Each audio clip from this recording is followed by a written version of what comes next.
நேற்றைக்கு நாம் தமிழர் நடத்திய ஒரு பொதுக்கூட்டத்தில் வந்து சீமான் அவர்கள் செஞ்சுக்கிட்ட விழுப்புரம் வந்து பொதுமக்களையும் சொந்த கட்சிக்காரரையுமே வந்து அடிச்சு விட்டாரு. ஆமா, பொதுமக்களை அடிக்க போக குறுக்க வந்த சொந்த கட்சிக்காரன் நீ ஏதாவது குறுக்க வர அப்படின்னு சொந்த கட்சிக்காரனுக்கு 2 மிதி விழுந்தது அப்படின்னு செய்திகள் பரவ ஆரம்பிக்க, அதுக்கு பின்னாடி வந்து இல்ல அது ஒரு பத்திரிகையாளரை தாக்குனாரு, அதுக்கப்புறம் குறுக்க இந்த கௌசிக் அப்படின்னு சொந்த கட்சிக்காரனுக்கு 2 விழுந்தது. கேட்டா அடிச்சா ஏத்து அடிக்க மாட்டானோ அவனே பார்த்து அடிச்சுக்கிறாப்ல. இப்பன்னு செய்தி வர ஆரம்பிக்கவே இணையத்துல வந்து போதையால் பாதை மாறிய சீமான் அப்படின்னு எழுத ஆரம்பிச்சிட்டாங்க. ட்ரக் அடிக்ட் மாதிரி பேசுறீங்க அப்படின்னு எழுதிட்டு இருக்காங்க. நமக்கு வந்து இதுல என்னங்கிறது தெரியல. ஏன்னா ஒரு புறம் வந்து ஒரு பத்திரிகையாளர்னு வருது, இன்னொரு புறம் வந்து இல்ல அவங்க பொதுமக்கள்னு வந்தது, இப்படி பல்வேறு இல்ல ஒரு பைத்தியம்னு வந்தது, உறுதிப்படுத்தாத தகவல்கள் இருக்கவே நம்ம என்ன பண்றதுன்னு யோசிச்சுக்கிட்டு இருக்கும்போது நம்ம அண்ணன் மண்டகசாயம் இல்ல அண்ணன் வந்து போதையில தான் இருந்தாப்ல, போதையில தான் இந்த தாக்குதலை நடத்தினார் அப்படின்னு அவரே நாம் தமிழர் கட்சி இணைச்சிட்டாப்ல. நாம் தமிழர் தான் அவரு. ஆமா, அவரே ஒரு நாம் தமிழர் இருக்காரு. அவரு எப்பறம் ஒத்துக்குவாப்ல அண்ணன் சார் கிடைச்சாருன்னு? அவங்க கோஷ்டியே வந்து ஒரு மூடர் கூடம். ஆமா, அவங்க எப்படிதான்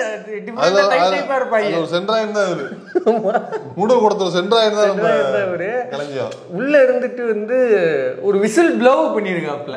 ஆமா, இது வந்து அண்ணன் வந்து போதையிலதான் அந்த தாக்குதலை செய்தார் அப்படின்னு அவர் பண்ண ப்ளோ என்ன அப்படிங்கறதுதான் இந்த வீடியோ.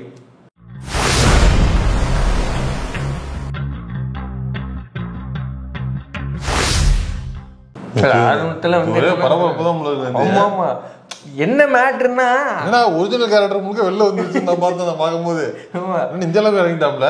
இல்ல என்ன மேட்டர், முதல்ல வந்து அந்த சம்பவத்தை பார்த்ததுக்கு அப்புறம் அது என்ன ஏதுன்னு ஒண்ணுமே பிடிபடல. மேல அதை பார்த்துருவோம்.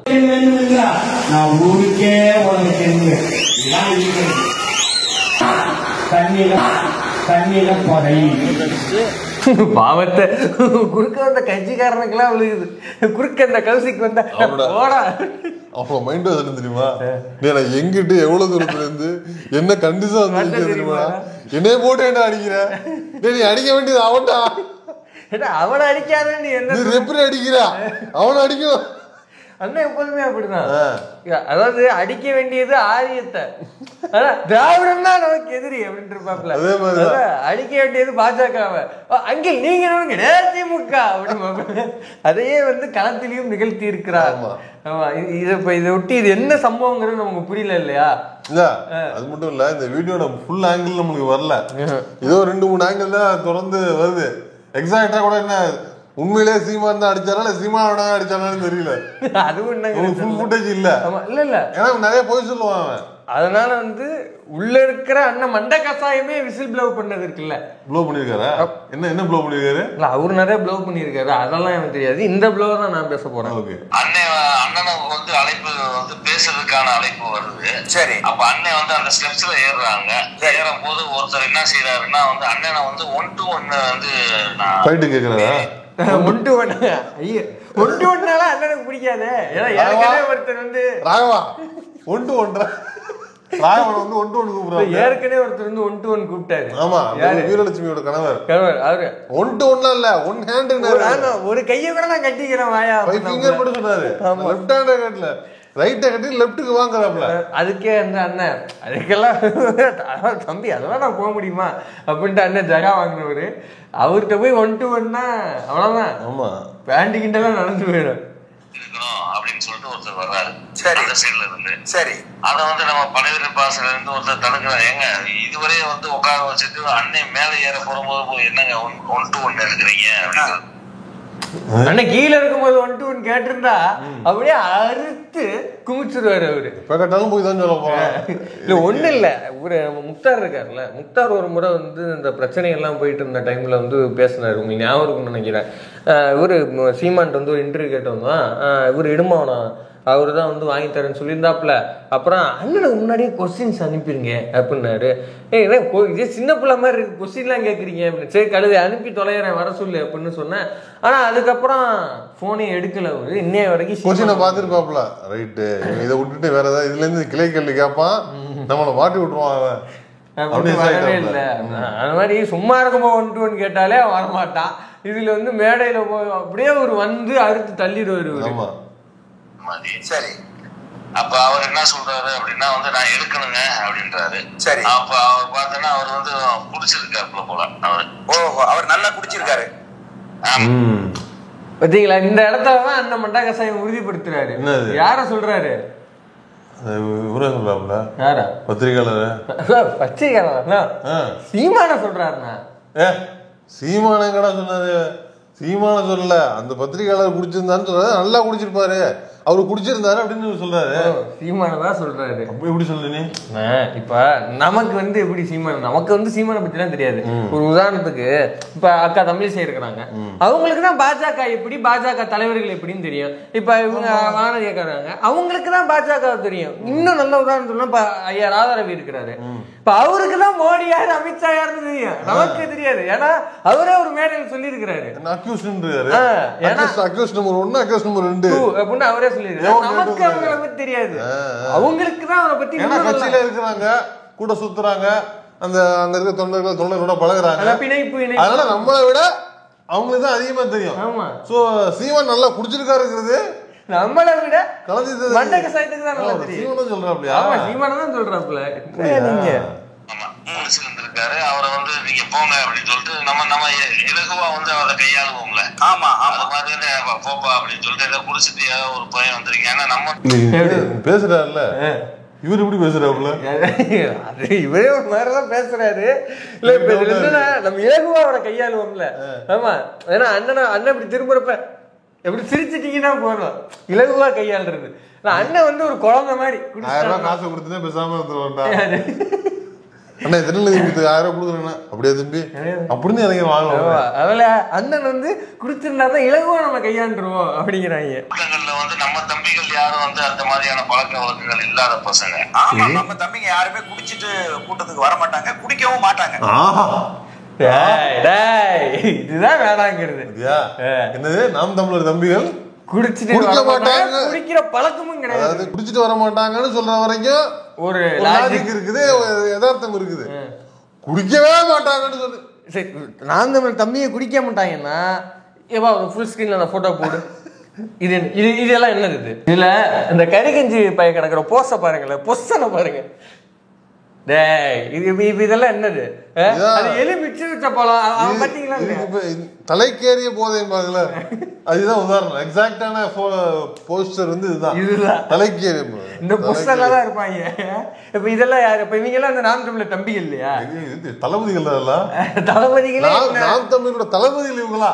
சரி, இப்ப கொஞ்ச நாளைக்கு முன்னாடி இந்த போன எலெக்ஷன்ல வந்து ஸ்விம்மிங் பூல்ல வந்து ஆடிக்கிட்டு இருந்தாங்க இல்ல, ஜட்டியோட ஸ்விம்மிங் பூல்ல 30 பேர் நின்னுட்டு கட்சி வேலை செய்யறான்னா, திருநெல்வேலி கொடுத்தா அவனு ஹோட்டல்ல ரூம் போட்டு ரெசார்ட்ல வச்சுக்கிட்டு சரக்கு அடிச்சுட்டு பாட்டு பாடிட்டு தாளம் அடிச்சுக்கிட்டு ஜட்டியோட நின்னு இவர்கள் குடிக்க மாட்டார்கள். ஆமா, இவர்கள் நாம் தமிழர் தம்பிகள் குடிக்க மாட்டாங்க. இருந்தவங்க யாரு தெரியுமா? நீச்சல் குளத்துல மாவட்ட செயலாளர், ஒன்றிய செயலாளர், ஒருங்கிணைப்பாளர் வேற, முட்டா பீசா மூடர் கூடம். அந்த மூடர் கூடம் முழுக்க அங்க இருந்தது. சரி, இவங்களை விடுங்க, இவங்க எல்லாம் குடிக்க மாட்டாங்களா? இல்ல இப்ப இந்த ஆடியோ கேளுங்களேன். அப்ப இது வேண்டாம்டா, நீ ரெமி மார்டின் இந்த குடியோட ரெமி மார்டின் அடுத்த முறை ஓப்பன்லாம் பண்ணி முடிஞ்சிச்சு. அதே மாதிரி ஒருத்தர் வேணும்னு கேட்டாரு, அதான் அது 10,000 கிட்ட வரும்னு சொல்லிட்டான். அது தெரியாம இது யாரு கேட்டான்? இப்ப பிரபாகரனுக்கு இருக்கும் இல்லடா. இப்ப இவங்க எல்லாம் குடிக்கலன்னா இப்ப யாரு கேக்குறான்? சந்தேகத்துல கேக்குறேன். இவங்க நாம் தமிழர் யாருமே குடிக்க மாட்டாங்கன்னா இப்ப அவருக்காக கேட்டான். அவன் நாங்க தெரியாம கேக்குறேன். இது வரைக்கும் நீ குடிச்சாலும் மாட்டு மூத்திரமா மனுஷ மூத்திரமாடா என்னன்னு கேக்குறேன். ரெமி மார்டின் டப்பாக்குள்ள அடைச்சு கோமியத்தை குடிக்க போறாங்களா? நீச்சல் குளம் உரம் குடிச்சாங்களா? அது மூத்திரமா, மாட்டு மூத்திரமா? அது கேக்குறேன். மாறி மாறி பேஞ்சு குடிச்சுக்கிட்டாங்களா? எனக்கு தெரியல. குடிக்க மாட்டாங்கண்ணா. என்ன சொல்றாப்ல, தம்பிகள் குடிச்சிட்டு வர மாட்டாங்க. அதாவது விழாவுக்கு வர்றவங்க குடிச்சிட்டு வர மாட்டாங்க. ஆனா விழா நடத்துறவங்க குடிக்கலாம், விழா நடத்துறவங்க குடிக்கலாம், குடிச்சிட்டு பேசலாம் அப்படின்னு நம்ம குடிக்கலாம். மம்மி டாடின்னு கெட்ட வார்த்தை பேசலாம். ஆமா, சீமானுக்கு அந்த அந்த சலுகை உண்டு. ஏன்னா நீங்க யோசிச்சு பாருங்க, மேடையில வந்து குடிப்பாரு, அவர் போதையில பேசுவாப்புல, அவர் வந்து மசரு பிசு ஆமாண்டா நான் மசரு கிசுன்னு சொன்னேன்டா அப்படின்னு பாப்பா. இப்படி எல்லா பொய் சொல்லுவாரு, எல்லா பிராப்தமும் சீமானுக்கு உண்டு. நம்பிக்கையே கிடையாதா? நாங்க வந்து ஏதோ அவர் மேல இருக்கிற வந்து ஒரு காழ்ப்புணர்ச்சியில சொல்லணும்னா நாங்க ஒரு காலத்துல நினைச்சிருக்கலாம்.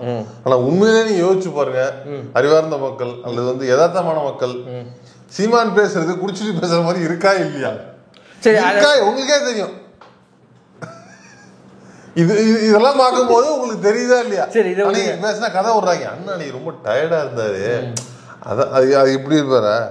டயர்டா இருந்தா இப்படிதான், டயர்டா இருந்தா சரி கொஞ்சம் நானே இப்ப டயர்டா தான் இருக்கிறேன். இல்ல அது நம்ம சொன்னா பார்த்துட்டு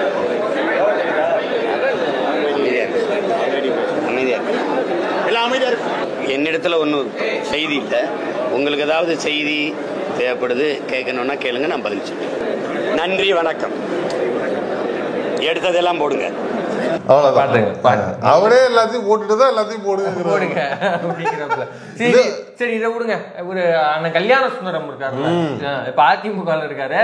ஆனா கல்யாண சுந்தரம் என்ன சொன்னாப்ல, மேடையிலே மதுவிலக்கு பேசிவிட்டு இறங்கியவுடன் அதுக்கு மாறாக செயல்படுவதுதானா அதுதான் நீங்கள் பேசும் மதுவிலக்கா அப்படின்னு புதுச்சேரியினுடைய முன்னாள் நான் தமிழர் ஒருங்கிணைப்பாளர் அருமைதாசன், முதல் மாநில ஒருங்கிணைப்பாளர் அருமைதாசன், அவர் என்ன சொன்னாரு, போட்டி போட்டியா கேஸா பாண்டிச்சேரி பார்டர் தாண்டி, ஆனா அங்க பிடிப்பாங்க, செக்கிங் எல்லாம் உண்டு, அதனால அதை வந்து பாஸ் பண்ணி கொண்டு போய் சீமானன் கார்ல நானே வச்சுட்டு வந்தேன். இப்ப அதெல்லாம் வாங்கி என்ன எதுவும் பிளாக்ல விக்கிறாரா? இல்ல இல்ல அப்படிதானே கேட்க. அவரு குடிக்க மாட்டாரு அப்படின்னா அப்ப கேஸ் அருமைதாசன் வாங்கி இன்னும் பிளாக்ல எது விட்டாரா, இல்ல சாட்டைக்கு எது கொடுத்தாரா, இல்ல இந்த கரிகஞ்சி பயில கொடுத்தாரா? அது மட்டும் இல்ல, திமுகவுல வந்து சேர்ந்தாங்களா 3000 தமிழர்கள் வந்து திமுகவுல வந்து 3000 பேர் சேர்ந்தாங்க. அன்னைக்கு வந்து மைக்க போட்டு நம்ம ஆட்கள்லாம் போய் கேட்டாங்க, சீமனை பத்தி என்ன நினைக்கிறீங்க, வண்டையா திட்டாங்க. அது ஒருத்தர் சொன்னாரு, அவன் குடியேற பையன் நம்மள பார்க்க போனோம்னா 4 முழுக்க வெளில வர மாட்டான், குடிச்சிட்டு உள்ளேதான் கிடப்பான், குடிச்சிட்டு வந்து பேசுவாங்க அவன். சரி அதெல்லாம் விடுங்க, கல் எதுக்கு இறக்குனா அவன்? கல் எதுக்கு இறக்குனா அவன்? எந்த கல்லு? இது கல்வி விடுதலை நடத்தணும்ல. தென்னம்பால் பச்சை தென்னம்பால் பழம்பால் சொல்றா லூசு போயில. தென்னம்பால் பழம்பால் எதுக்கு டீ போட்டு குடிக்கவா? டீ போட்டு குடிக்கவா? கேட்பனா இல்லையா? சரி அதெல்லாம் விடுங்க. காலேஜ்ல எனக்கு வேலைய விளையாடுறது, கல்லடிக்கிறது. அப்ப அந்த கல் எதுக்காக குடிச்சான்? இவரு உங்க அண்ணனும் போய் பனைமரத்து அடியில குத்த வச்சிருவாங்களாம், இறக்கணும்னே கப்பு அடிச்சு அடுத்த பனைமரத்துக்கு போயிருவாங்க சொல்லுவாங்க அவரு. அதாவது தென்னங்கல் வந்து ஒரு கிளாஸ் 1 ரோட்டா அடிக்க முடியாது, 1 லிட்டருக்கு அடிக்க முடியாது. மொடா குடியான 2 லிட்டர் அடிப்பான். ஆனா இவர் வந்து பனந்தோட்டத்துல இருக்க எல்லா பனைமரங்களையும் பிடிப்பாரு. இல்ல பாலை வந்து எவனாவது அதுக்கு மேல அடிக்க முடியாது, குடிக்க முடியாம சொல்லுவானா?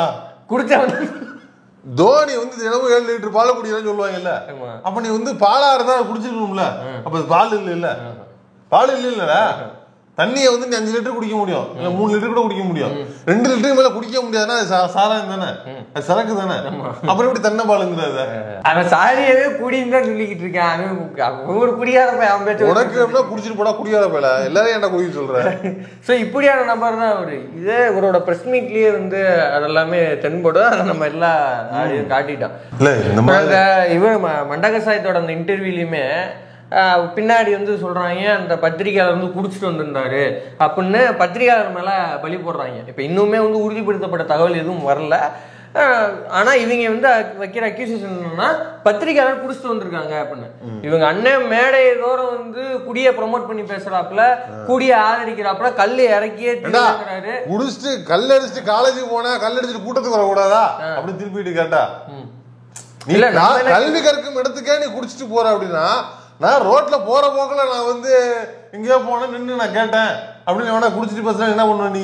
இல்ல இப்ப என்னோட கேள்வி என்ன, பத்திரிகையாளர் அக்யூஸ் பண்றாங்க இப்போ குடிச்சிட்டு போதை போட்டு ஒரு கூட்டத்துக்கு வர்றாங்கன்னு, இது எப்படி ஏத்துக்க முடியும்? முதல்ல இவங்க தலைவன் என்னோட கேள்வி என்னன்னா, இவங்க தலைவன் வந்து மேடை தோறும் குடியை ஆதரிச்சு பேசிட்டு இருக்காப்புல, குடியை ப்ரொமோட் பண்ற நபரா இருக்கிறாரு. மட்டும் இல்ல ஒரு கட்சியில இருந்து வெளியே வந்தவங்க இவர் குடிச்சிட்டு தான் பேசுறாரு, இவர் வந்து ஒரு போதைக்குன்னு பூரா பேருன்னு சொல்றாங்க. இப்படி இருக்கிற போது இவங்க பத்திரிகையாளர் நோக்கி எப்படி இப்படி பேச போச்சு? இது வந்து எவ்வளவு பெரிய அபத்தம், இது எவ்வளவு பெரிய தப்பு. பத்திரிகையாளர் வந்து தொடர்ந்து நாம் தமிழர் கட்சிக்காரங்களும் நாம் தமிழர் ஒருங்கிணைப்பாளர் சீமானும் அசிங்கப்படுத்திட்டே இருக்கிறாரு. ஏன்னா ஒவ்வொரு பிரஸ் மீட்லயும் பாருங்க, இவர் அண்ணன் கரிகாலன் என்ன சொன்னான், கரிகாலன் உனக்கு ஏதோ மண்டையில பிரச்சனைடா அப்படின்னு இழிவுபடுத்தி பேசினாப்ல. ஏன் இவரு அரவிந்த் போய் கேள்வி கேட்டப்ப எங்க ஓபிசிங்கிறதுக்கு அர்த்தம் முடியாம பேசிட்டு இருக்கீங்கன்னப்ப அவரையும் இப்படிதான் வந்து எடுத்தெறிஞ்சு பேசினாப்ல. இப்படி அது மாதிரி அடிச்சு தூக்கி அடிச்சிருவேன் அப்படின்னு இடையில ஒரு வாட்டி பேசினாப்ல. ஆமா, நான் எவ்வளவு பேசிருக்கிறேன் என்கிட்ட வந்து என்ன பேசிட்டு இருக்கான் அப்படின்னு. இது மட்டும் கிடையாது, ஒரு மாலை மலனுடைய ஒரு நிருபர் ஒருத்தர் கேள்வி கேட்க போகும்போது இப்ப நான் இந்த இதுல 25,000 வாக்கு வாங்கிட்டேன், நீ வந்து தூக்குல தூங்குறியா அப்படிங்கிறா. இதெல்லாம் கூட உச்சபட்சமா அவருடைய பேர் சிராஜுதீன். அதை கேட்டுட்டு நீ சிராஜுதீன் அப்படிதான் பேசுவேன், சங்கிட்டோன்னு. இது ஒரு பாத்துருங்க. ஒரு தொகுதிக்கு 26 ஓட்டு வாங்கியிருக்கீங்களே, நீங்க தூக்கல தொங்குறீங்களா? தூக்கல தொங்குறீங்களா? 37,000 ஓட்டு வாங்கியிருக்கேன் தூத்துக்குடியில. விஷம் குடிக்கிறீங்களா? என்ன சொல்லு, உங்க பேர் என்ன மட்டும் அப்ப நீ பேசுவேன். எதிர்கேள்வி கேட்டா இப்ப பத்திரிகையாளரா இருந்தா கூட இது வந்து ஒரு இஸ்லாமிய உறுப்போட தான் அணுகுறான். அவர் இஸ்லாமியரா இருந்தா அந்த பத்திரிகையாளரை வந்து அப்ப நீ அப்படிதான் பேசுவ அப்படின்னு சொல்றது. பத்திரிகையாளர்களை வந்து ஒரு பெண் அப்படின்னா அதே போல நீங்க நல்லா கவனிச்சு பாருங்க, ஒரு பெண் நிருபர்கள் யாராவது கேள்வி கேட்டாங்கன்னா அவங்க முன்னாடி வந்து ரொம்ப கொச்சையா ஆபாசமா பேசுறது. ஏன்னா அப்பதான் கேள்வி நிப்பாட்டுவாங்களாம். உங்களுக்கு ஞாபகம் இருக்கும்னு நினைக்கிறேன், பிரபாகரன் அவர்களுடைய அண்ணன் மகன் குறித்த ஒரு கேள்வி எழுப்பின ஒரு பத்திரிகையாளர்கிட்ட அவர் வந்து கெட்ட வார்த்தையில திட்டும் போது அவங்க வந்து ஒரு பெண் நிருபர். இப்ப பிரபாகரோட அண்ணன் மகன் வந்து தெரிவிச்ச கருத்து வந்து பெரிய விமர்சனத்துக்குள்ளாயிட்டு இருக்கு. நீங்கள் வந்து பிரபாகரோட இருந்த புகைப்படம் வந்து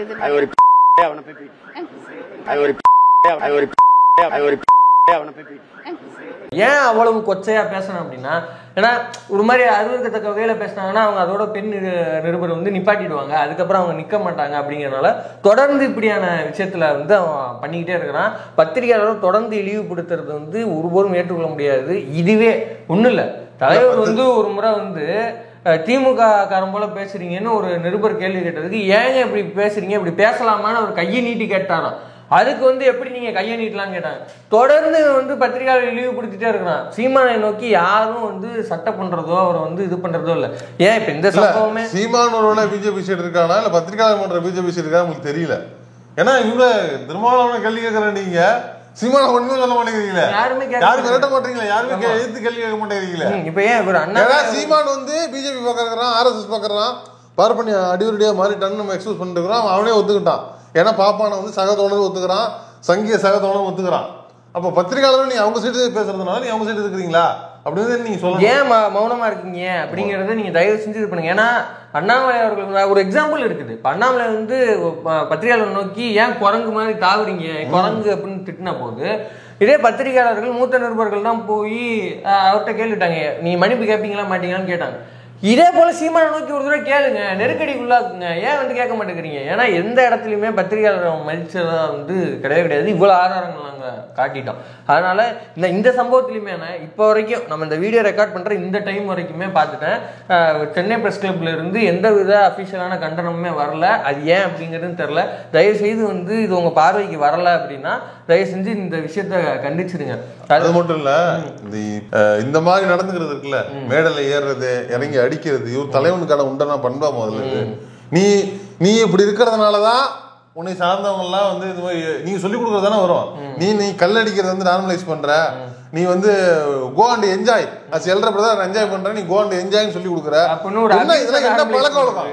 அப்ப நீ எல்லாரும் இந்த மாதிரியான சமூக விரோத பழக்க வழக்கங்களை வந்து நீ என்கரேஜ் பண்றனா உன் கூட இருக்கிறவன் எப்படி இருப்பான்? அப்படிதான் இருப்பான். இப்ப ஜெகதீஷ் அப்பானி தான் சொல்றாப்ல, இப்ப அவங்க கூட இருக்கிறதுலாம் அல்ல கையு, நம்ம இதை விட்டு வெளில போனா நமக்கு எதுவும் கிடைக்காது, நம்ம இருந்த வரையும் இருந்துட்டோம், இதுல நம்ம இந்த சகதியிலே இருந்து நம்ம வந்து சம்பாரிச்சுக்கலாம் அப்படின்னு கிடைக்கிற முட்டா பயில தான் அங்க இருக்கிறாங்க அப்படின்னு ஜெகதீஷ் அப்பானி சொல்றாப்ல. இப்ப நீ மிச்சம் இருக்கிறவனையும் இந்த மாதிரி முட்டா பயில ஆவியும் அரசியல் நாகரிகமா ரவுடி பையன் மாதிரி வளர்த்து விட்டினா எவன் பேச்ச கேட்பான்? இல்ல, நீ வந்து நிதானமாகவும் யதார்த்தமாகவும் வந்து நீ தானே எல்லாத்தையும் பக்குவப்படுத்தணும். ஒன்றும் இல்லை. இப்போ விடுதலை சிறுத்தைகள் சார்பில் ஒரு ஆர்ப்பாட்டம், கண்டன ஆர்ப்பாட்டம், போராட்டம் நடக்குது. அங்கே வந்து பைட்டு போட போகிறோம்னு வச்சுக்கோங்களேன். அங்கே வந்து ஒரு ஆர்ப்பாட்டம்னா அங்கே எப்படி இருக்கும் சூழல் நமக்கு தெரியும். இப்போ பைட்டு போடும்போது தலைவர் வந்து தோழர்கள் மத்தியில் தான் இருப்பார். அப்போ பைட்டு போடுறது ரொம்ப கஷ்டமாக இருக்கும். ஏன்னா இங்கிலீஷ் சேனல்ஸ் இருப்பாங்க, தமிழ் சேனல்லேயே ஏகப்பட்ட சேனல் வந்துருக்கும். அப்போ வந்து பைட்டு போட முடியாது. தோழர்களும் வந்து தலைவரை வந்து இன்றைக்கி தான் பார்க்க வந்துருக்கும். சில பேர் வெளியூர்ல இருந்தெல்லாம் கிளம்பி வந்துருப்பாங்க. இந்த தலைவரை பக்கத்தில் பார்த்துட முடியாதா அப்படின்னு நம்மளை தள்ளிட்டு இது பண்ணிருப்பாங்க. அப்படியான ஒரு சூழல கூட தலைவர் வந்து எல்லாத்தையும் நகர்த்தி ஆர்கனைஸ் பண்ணக்கூடாது. ஒரு நாளே தாங்க முடியல, டெய்லியே பார்த்துட்டு இருக்காரு. ஆனா திரும்ப எல்லா கூட்டத்திலையுமே அவர்கள் தோழர்கள் வந்து கட்டு இருப்பாங்க, கட்டுப்பாடு சில நேரத்துல முண்டி அடிச்சு ஆர்ப்பாட்டங்கள் அப்படிதான் இருக்கும். தலைவரை பார்க்கும்போது எல்லா கட்சியிலுமே எல்லாரையும் ஆர்கனைஸ் பண்ணி உட்காருங்கன்னு சொல்லணுமே ஒழிய அடிக்க போறது இல்ல வந்து சட்டையை முறுக்கிட்டு போறது தலைவனுக்கு உண்டான பண்பா? அவர் என்ன பண்ணுவாங்க, அதனாலதான் நீ தலைவன் இல்லைன்னு ஒத்துக்கிறேன்னு கேக்குறேன். அப்ப நீ தலைவன் இல்ல இல்லையா? ஒரு ரவுடி பையன் மாதிரி நடந்துட்டு இருக்கேன். அப்ப இதுல இந்த வேலையை செஞ்சு இதுவே வந்து ரொம்ப அநாகரிகமான வேலை.